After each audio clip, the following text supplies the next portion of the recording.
नमस्कार। आज हम सभी भारतीय संविधान में वर्णित मौलिक कर्तव्य के बारे में जानेंगे। हम सभी भारत के नागरिक हैं। इसके कारण हमारे देश के प्रति कुछ कर्तव्य बनते हैं, जिसे हम मौलिक कर्तव्य कहते हैं। अर्थात देश के प्रति हमें जो कर्तव्य करना चाहिए, जो भारतीय नागरिक होने के कारण देश के प्रति हमारे कर्तव्य बनते हैं, वही मौलिक कर्तव्य कहलाते हैं। अब सबसे पहली बात है, ये मौलिक कर्तव्य है कहाँ पर? तो सरदार स्वर्ण सिंह समिति की अनुशंसा पर मौलिक कर्तव्यों को सन 1976 में 42वें संशोधन द्वारा, कौन से 42वें संशोधन द्वारा, अनुच्छेद 51A के अंतर्गत क्या किया गया है, रखा गया है या सम्मिलित किया गया है। भारतीय संविधान में ये भाग 4 में रखे गए हैं। कहाँ रखे गए हैं? भाग 4 में इनको रखा गया है। वर्तमान में कुल मिलाकर इनकी संख्या कितनी है? 11 है। कितनी है मौलिक कर्तव्यों की संख्या? 11। पहला, सबसे पहला कर्तव्य क्या है? प्रत्येक नागरिक का यह कर्तव्य होगा कि वह संविधान का पालन करे। मतलब हमें क्या करना चाहिए? संविधान का पालन करना चाहिए, उसको मानना चाहिए। इसके साथ क्या करना चाहिए? उसके आदर्शों, संस्थाओं, राष्ट्रध्वज और राष्ट्रगान का भी हमें क्या करना चाहिए? आदर करना चाहिए। मतलब हमें क्या करना चाहिए? प्रत्येक नागरिक का यह कर्तव्य है कि वह संविधान का पालन करे, उसके आदर्शों, संस्थाओं, राष्ट्रध्वज, राष्ट्रगान का आदर करे। मतलब हमें अपने राष्ट्रगान का भी आदर करना है, सम्मान करना है, राष्ट्रध्वज का भी सम्मान करना है, संविधान का भी सम्मान करना है। यह पहला हमारा मूल कर्तव्य है। दूसरे कर्तव्य की अगर हम बात करें तो स्वतंत्रता के लिए हमारे राष्ट्रीय आंदोलन को प्रेरित करने वाले उच्च आदर्शों को हृदय में संजोए रखना चाहिए। उनका हमें क्या करना चाहिए? पालन करना चाहिए। मतलब जिन्होंने हमें देश को आज़ाद कराने में क्या कराया? अपना महत्वपूर्ण योगदान दिया। जो ऐसे आदर्श हैं, ऐसे व्यक्ति हैं, उनका हमें क्या करना चाहिए? सम्मान करना चाहिए, अपने हृदय में बसाए रखना चाहिए। तीसरा है, भारत की प्रभुता, एकता और अखंडता की रक्षा करें।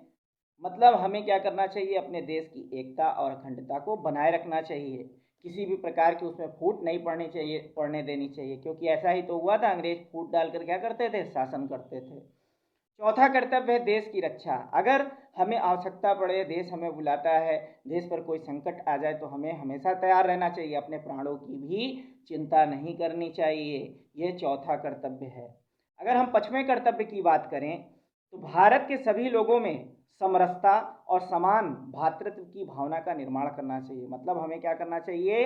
भारत के लोगों में क्या करना चाहिए? समरसता, समान और भ्रातृत्व की भावना बनाए रखनी चाहिए। मतलब समानता का व्यवहार होना चाहिए, भातृत्व, भाईचारे का व्यवहार होना चाहिए, किसी प्रकार का लड़ाई झगड़ा नहीं होना चाहिए।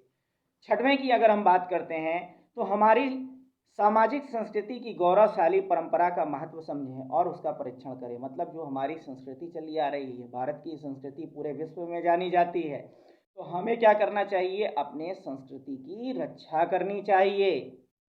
अगर सातवीं बात हम करते हैं तो प्राकृतिक पर्यावरण की रक्षा करनी चाहिए। मतलब हमें क्या करना है? जो हमारा पर्यावरण है उसकी रक्षा करना चाहिए, जीव जंतुओं की रक्षा करनी चाहिए, वनस्पति आदि की रक्षा करनी चाहिए।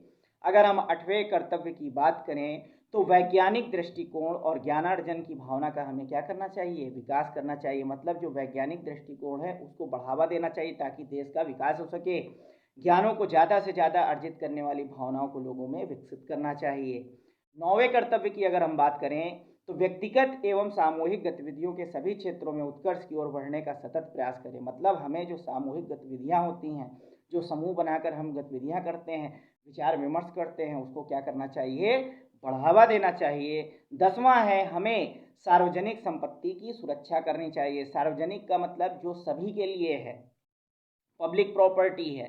जैसे हमारा बस स्टैंड हो गया, हमारे पार्क हो गए, अन्य चीज़ें, ये सब क्या है? सार्वजनिक हैं। इनकी हमें रक्षा करनी चाहिए, क्योंकि ये क्या है? देश की संपत्ति हैं। और 11वां है, जो कि बाद में जोड़ा गया है, माता पिता या संरक्षक द्वारा 6 से 14 वर्ष के बच्चों हेतु निःशुल्क शिक्षा प्रदान करना।